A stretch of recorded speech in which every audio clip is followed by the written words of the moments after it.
پڑھنے میں یعنی اپنا وقت گزارتے تھے۔ بہرحال تعلیمی تکمیل کے بعد انہوں نے وکالت شروع کی۔ تکمیل کا مطلب یعنی تعلیم مکمل کرنے کے بعد انہوں نے یعنی یہ وکالت شروع کی، لائر بن گئے اور کچھ عرصہ امین دیوانی کی حیثیت سے کام کیا۔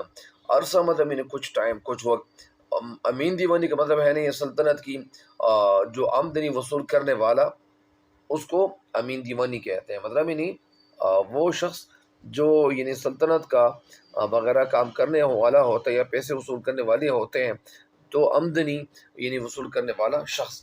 لیکن جلد ہی طبیعت اچاٹ ہو گئی۔ طبیعت اچاٹ کیوں ہو گئی؟ یعنی طبیعت میں بدمزگی پیدا ہو گئی۔ کیوں؟ مزاج میں، طبیعت کے معنی ہے مزاج۔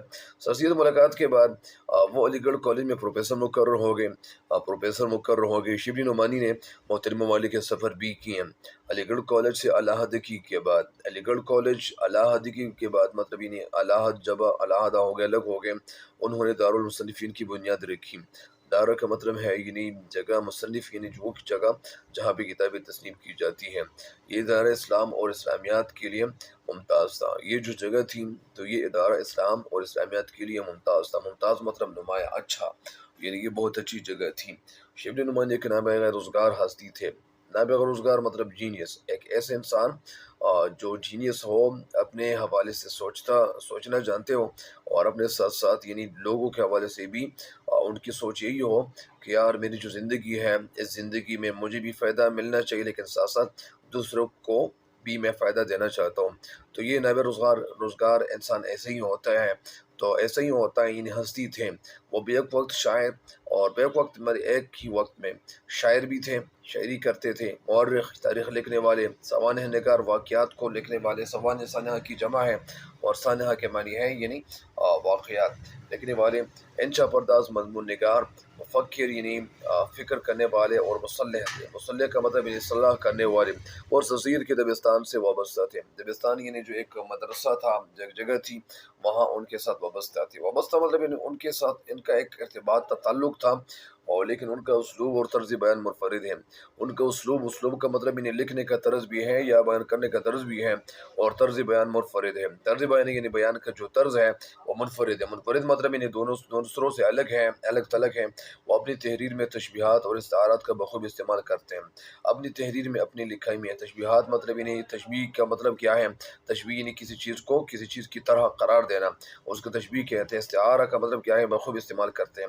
استعارہ مطلب یعنی وہ لفظ جو اس کی جگہ وہ لفظ استعمال کریں تو اس کو استعارہ کہتے ہیں۔ اگر میں یہ کہہ دوں کہ یہ احمد، اگر میں یہ کہہ دوں کہ اگر کوئی ماں کہتی ہے کہ میرا یہ بیٹا بالکل چاند کی طرح ہے، تو وہ تو چاند کی طرح نہیں ہوتا، لیکن چاند کی طرح خوبصورت ہوتا ہے۔ اگر یہاں پہ میں یہ بتا دوں کہ یہ احمد بالکل حاتم طائی ہے، مطلب یعنی وہ حاتم طائی نہیں ہوتا، لیکن حاتم طائی ایک مطلب بادشاہ گزرے ہیں، جو وہ ان کا جو دل تھا وہ لوگوں کے حوالے سے بڑا فرق دل رکھنے والا تھا، اور لوگوں کو مطلب فائدہ کے حوالے سے سوچتا تھا۔ تو میں اگر یہ بتا دوں کہ یہ تو بالکل حاتم طائی ہے، تو یہاں پہ حاتم طائی کا لفظ میں نے ان کو ایک استعارہ کے طور پر استعمال کر لیا۔ بہرحال ان کی عبارت مختصر اور پرجوش ہے۔ عبارت مختصر اور پرجوش مطلب یعنی جوش سے بھرا ہوا۔ تحریر میں روانی اور دلکشی ہے۔ تحریر میں روانی مطلب فلوئنسی، یعنی ایک روانی ہوتی ہے، بہنا جس طرح ہوتا ہے نا، مطلب یعنی جس طرح اگر کوئی شخص باتیں کر رہے ہوتے ہیں تو ان کی باتوں میں ایک روانی انسان کو ملتی ہے۔ اور دلکشی ہے۔ دلکشی کا مطلب یعنی دل کو کھینچنے والی، وہ عبارت جو دل کو کھینچنے والی ہو۔ وہ اپنی بات کو منطقی استدلال، منطق کیسے کہتے ہیں؟ منطق ایک دلیل، یعنی وہ بات جو آپ مطلب، منطق کا مطلب یعنی ایک علم کا نام ہے جو علماء کے پاس یعنی یہ علم حاصل وہ کر چکے ہوتے ہیں، تو وہ منطق کی دلائل استدلال سے یا دلائل سے وہ باتیں یعنی ثابت کرتے ہیں، اور عقلی دلائل سے ثابت کرتے ہیں۔ ان کو اردو کا پہلا عقلی دلائل دلیل کی جمع عقلی مطلب یعنی عقل کے ذریعے، ان کو اردو کا پہلا مورخ ہونے کا اعزاز بھی حاصل ہے۔ اور مورخ مطلب تاریخ لکھنے والے، اعزاز حاصل ہے۔ ان کی تاریخ نگاری کی بنیاد تحقیق اور سند پر ہے۔ ان کی جو تاریخ نگاری ہے کی بنیاد تحقیق اور سند پر ہے۔ سند مطلب یعنی وہ ایسی بات بتاتے ہیں جس کی سند موجود ہو۔ تحقیق انہوں نے جو کی ہوئی ہے، ان کا سب سے بڑا کارنامہ سیرت النبی صلی اللہ علیہ وسلم ہے۔ اور یہ جو سیرت النبی صلی اللہ علیہ وسلم جو یعنی جو کتابیں ہیں کئی جلدوں پہ مشتمل ہے، تو یہ کتاب انہوں نے ان کا آغاز کیا ہوا تھا، اگرچہ وہ اس تصنیف کو اپنی زندگی میں مکمل نہ کر سکے، اگرچہ یہ جو تصنیف انہوں نے شروع کی ہوئی تھی، یہ جو کام شروع کیا ہوا تھا، تو یہ ان کی زندگی میں انہوں نے مکمل تو نہیں کی اور یہ کام مکمل نہیں کیا، لیکن اور ان کی وفات کے بعد ان کے جو ہونہار شاگرد تھے سید سلمان ندوی، تو سید سلمان ندوی نے اس کی تکمیل کی۔